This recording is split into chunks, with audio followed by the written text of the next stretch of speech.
Толкова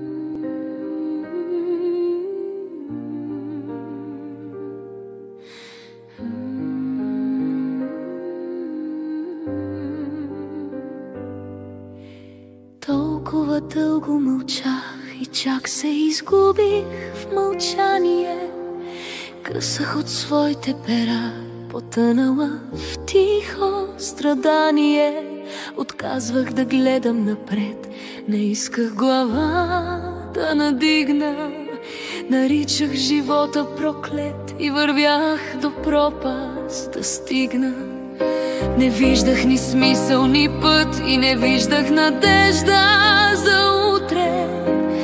Озабил се беше светът и всичко приемах навътре. И трупах отрова стрели, забити в душата усещах. В очите горяха сълзи, денят със страх го посрещах. Прехвърлях проблем след проблем, въртях се в кръг без посока. Душата мълчеше в мен, крещеше обаче живота. Живей ме, крещеше, живей, не се огъвай, бори се. Любов на душата си дай, от този кошмар събуди се. Крещеше животът към мен и шумен шамар ми забърса.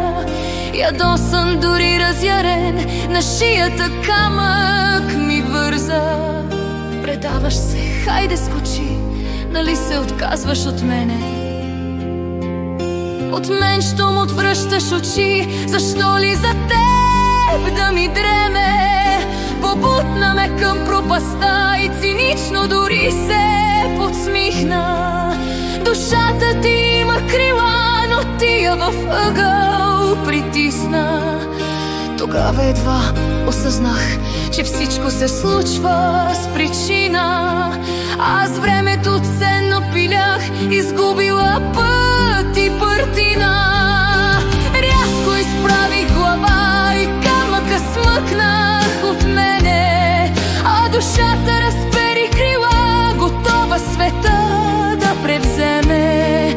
Тъй дълго изгубена бях, но отказвам в мрака да скитам. В себе си сила съзрях и възел след възел разплитам. И ето ме тук и сега, жената с магия в душата, създадена от светлина и с любовта си безкрайно богата.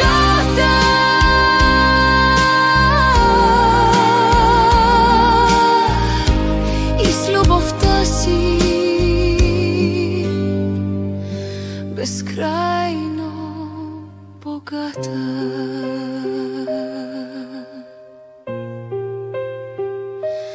И с любовта си безкрайно богата.